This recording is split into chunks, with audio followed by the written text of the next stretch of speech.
अस्सलाम वालेकुम जी, फ़ियाज़ रामे आप लोगों से मुखातिब है। उम्मीद है आप सब लोग खैरियत से होंगे। बात करेंगे सादुर्रहमान उर्फ़ डक्की भाई केस के हवाले से। और आज अदालत में क्या हुआ, डक्की भाई की ज़मानत एक बार फिर लटकी, अदालती कार्रवाई क्या रही, मैं इस वीडियो में आप लोगों को अपडेट करने जा रहा हूँ। तकरीबन 9 बजे के करीब मैं आज अदालत में मौजूद था और जस्टिस फ़रूक हैदर साहब की अदालत में देखा तो डक्की भाई का केस जो था वो अदालती काज लिस्ट में पहले नंबर पर लगा हुआ था। अर्जेंट काज लिस्ट में, अर्जेंट केसेस में पहले नंबर पर डक्की भाई का जो केस है वो लगा हुआ था। और तकरीबन 11:30 बजे के करीब डक्की की पूरी फैमिली, जिसमें ज़िया, उनके छोटे भाई, उनकी मदर और उनकी मिसेस जो हैं वो अदालत में पेश हुए। और मैं उनसे पहले वहाँ पे वेट कर रहा था। जैसे ही मेरे साथ उनकी मुलाकात हुई तो हम अदालत में जाने लगे तो गेट पे, अदालत के गेट पे जो है वो रोक लिया गया। आम तौर पर ऐसा नहीं होता और आज ऐसा लगा कि जैसे इस केस को बड़ा क्लोजली ऑब्ज़र्व किया जा रहा है। तो जब मैंने इस बात के बारे में पूछा तो उन्होंने कहा जी सिर्फ वकला साहबान जो है वो कोर्ट में जा सकते हैं, बाकी लोग नहीं जा सकते। तो मैंने उस पर कहा कि भाई कुछ लोग अंदर प्राइवेट और भी बैठे हुए हैं, तो ऐसा तो मुमकिन नहीं है, किसी साइल को आप उस केस सुनने से नहीं रोक सकते। हमारा केस पहले नंबर पर लगा हुआ है और वेरी नेक्स्ट हमारा नंबर है। तो उन्होंने कहा जी नहीं। फिर मैंने कहा जी कम से कम आप फीमेल जो हैं उनको तो अंदर जाने दें यार, मेहरबानी करें। उस पे उन्होंने कोऑपरेट नहीं किया। एनी हाउ उन्होंने रॉन्गफुली वहाँ पे हमें रोका। और उसके बाद फिर मैंने लर्नड लॉ ऑफिसर से जो है बात की। लॉ ऑफिसर ने इस बात की परमिशन दी कि आप जो है वो बिल्कुल आने दें। उसके बाद फिर उन्हें रोका गया, कहा गया कि सिर्फ अरूप को आने दें, बाकी उनकी मदर को ना दें। एनी हाउ हमारा केस, हमने उनको फिर लीगली जो प्रोसीड होता है उस पर मैंने एक एक्शन लिया। वो with the passage of time चीज़ें डिस्क्लोज होंगी। एनी हाउ वेरी नेक्स्ट हमारा नंबर था। फिर हमने जैसे ही कोर्ट से रिक्वेस्ट की तो सबको अंदर आने की इजाज़त मिली, आने दिया गया। डक्की भाई की लीगल टीम अदालत में मौजूद थी। इमरान चदर साहब उसको लीड कर रहे थे और नेशनल साइबर क्राइम की तरफ से प्रोसिक्यूटर साहब और नेशनल साइबर क्राइम के इन्वेस्टिगेशन ऑफिसर, पुलिस, फाइल, तमाम चीज़ें अदालत में अवेलेबल थी। अच्छा, हम एक्सपेक्ट ये कर रहे थे कि बेल के ऊपर आर्गूमेंट होंगे, तो जैसे ही कोर्ट में अपीयर हुई तो अदालत ने एक ऑर्डर लिखवाना शुरू कर दिया। अच्छा, हम ये एक्सपेक्ट कर रहे थे कि मे बी अदालत ने देखा हो कि ये कोई इतना हीनियस नेचर का ऑफेंस नहीं है और उसके ऊपर फैसला देना शुरू कर दिया है कोई बेल वगैरह के हवाले से। लेकिन बाद में जैसे जैसे उन्होंने फैसला लिखवाना शुरू किया तो पता चला कि जज साहब ने इस केस को सुनने से माजरत कर ली है। तो जिस पर लीगल टीम ने कहा कि सर रिकॉर्ड आया हुआ है, सारी चीज़ें पूरी हैं, आप सुन लें केस को। उन्होंने कहा जी नहीं, मैं नहीं सुनना चाहता। मैं इस केस को चीफ जस्टिस साहब को जो है वो फॉरवर्ड कर रहा हूँ कि वो किसी अदर बेंच, किसी और जज साहब के पास इसको लगा दें, ट्रांसफ़र कर दें। जिस पर डक्की के वकील ने ये बात की कि जनाब इसमें आप इसको आज के लिए फिर किसी और बेंच के पास। उन्होंने कहा जी ये मेरा अख्तियार नहीं है, ये चीफ जस्टिस साहब का अख्तियार है कि वो आज लगाएं या कोई और डेट दें। बहरहाल मैं इसको नहीं सुन रहा। उसके बाद बस उन्होंने सिंपली यही कहा कि due to some personal reason मैं इसको नहीं सुन रहा। एनी हाउ फिर उसके बाद काफ़ी एक डिसअपॉइंटमेंट हुई, उनकी फैमिली को बड़ा डिसअपॉइंटमेंट हुई। काफ़ी देर उन्होंने वहाँ पे वेट किया, उनकी मदर काफ़ी ज़्यादा डिसअपॉइंटेड थी। एनी हाउ वहाँ से हम निकल के हमने उनको उनके ऑफिस तक छोड़ा। फिर उसके बाद जब वापस हम आए तो मैंने उस फाइल को पूरा परसू किया।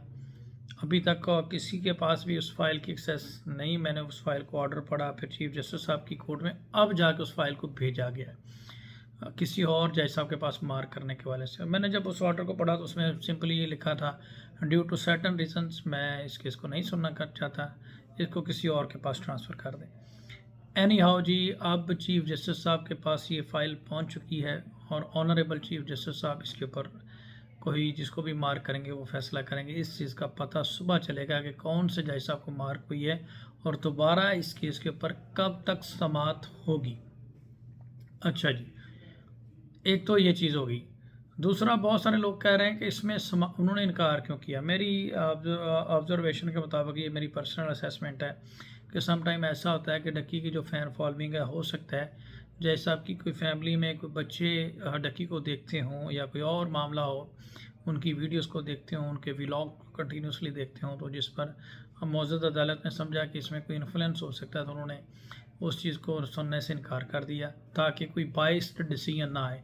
आमतौर पर ऐसा होता है कि जहाँ पे कोई कन्फ्लिक्ट ऑफ इंटरेस्ट आ जाता है तो फिर अदालत उससे माजरत कर लेती है ताकि कोई बाइस्ड डिसीजन ना आए। इसकी बेस्ट एग्जांपल ये है कि जब चीफ जस्टिस इफ्तिखार चौधरी साहब के बेटे का केस उनके पास गया तो उन्होंने सुनने से इनकार कर दिया। तो मोस्टली ऐसा होता है कि जब किसी क्लोज रिलेटिव का या यहाँ पे थोड़ा बहुत इंटरेस्ट आ जाए तो उसको फिर जो है वो इंसाफ के तकाज़ों को रखते हुए या कोई प्रेशर आ जाए या कोई ऐसा मामला आ जाए, खैर हाई कोर्ट को तो कोई प्रेशर नहीं कर सकता, जहाँ पे कोई चीज़ें ऐसा खदशा हो कि चीज़ें मेरिट से हटकर होंगी तो फिर अदालत उस पर माजरत कर लेती। तो ऐसा ही कुछ नज़र आया डकी के केस में, अदालत ने उसको फर्दर किसी और के पास ट्रांसफ़र कर दिया।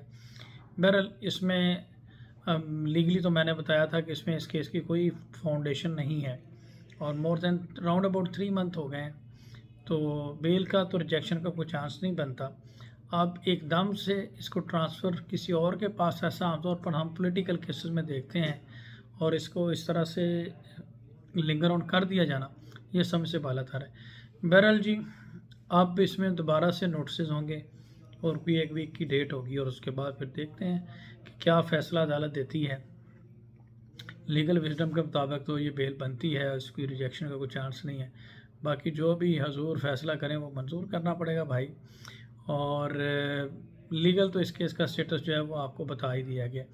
उसके अलावा फिर मीडिया के हवाले से मीडिया के दोस्तों ने काफ़ी, उनको ज़रा होता है क्रेज़ कि कोई इंटरव्यू दें या कुछ ऐसा होता है, तो उन्होंने आज भी थोड़ा उसमें पूरी फील्डिंग लगाई, थोड़ा सा आने जाने पे भी मुश्किलात हुई। मीडिया के हवाले से सिंपल मैं सिर्फ ये कहूँगा, कुछ लोग बड़ा अच्छा काम भी कर रहे हैं, ऐसा नहीं है, बहुत ज़बरदस्त तरीके से काम कर रहे हैं। इसमें 27 अमेंडमेंट हुई है, उसके ऊपर बात कर लें यार, वो भी तो बड़ा हॉट टॉपिक है।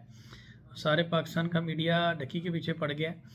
एनी हाउ इस पर कोई रिपोर्ट करना कोई बुरी बात नहीं है, लेकिन ये जो ख़वातीन का रास्ता रोक लेना है ये मुनासिब चीज़ नहीं है। देखें, जितने भी लोग हमसे कोऑर्डिनेट करते हैं, हम उस केस के बारे में लम्हा उनको अपडेट करते रहते हैं, इंटरव्यूज़ देते रहते हैं। आई डकी के जो वकील थे, जैसे उनको अदालत से बाहर निकले, उन्होंने इस केस के बारे में मीडिया के दोस्तों को पूरी तरह से ब्रीफ किया। फैमिली इस वक्त स्ट्रेस में है, देखें ख़वातीन है, मुश्किल होती है अदालतों में आना जाना, सारे प्रेशर को फेस करना, उसकी सारी जो ज़िंदगी की कमाई है उसको गैम्बलिंग से जोड़ दिया गया, ये सारे मामलात होते हैं और बहुत सारे इश्यूज़ होते हैं। तो इस पे एक एक्सक्लूसिव वीडियो मैसेज भी दिया था डकी के भाई ने, तो इस चीज़ को देखते हुए थोड़ा सा मेरा ख्याल है कि मीडिया के दोस्तों को ख्याल करना चाहिए कि जब वो विलिंग ना हो तो फिर उस पर नहीं करना चाहिए किसी किस्म का भी। बाकी ये बेल किसको मार्क होती है, कौन इस पर नेक्स्ट मैच समात करता है, आमतौर पर जस्टिस अमजद रफ़ीक साहब हैं, जस्टिस शहराम सरवर चौधरी साहब हैं, और बहुत सारे जजेस हैं जो क्रिमिनल केसेस में समात कर रहे हैं। उनमें से किसी के पास जस्टिस असजद जुवैद कुराल साहब हैं और लग रहा है कि शायद उनके पास ये बेल चली जाए। तो एनी जो भी नाम होगा वो कल आप लोगों के सामने आ जाएगा, तो आप लोगों को अपडेट कर देंगे। मुख्तसर बात यही कि ज़मानत एक बार फिर लटक गई है, जैसे इसमें कोई फर्दर अपडेट होगी आप लोगों से शेयर करेंगे। बहुत शुक्रिया, अपना ख्याल रखिएगा, अल्लाह हाफ़िज़।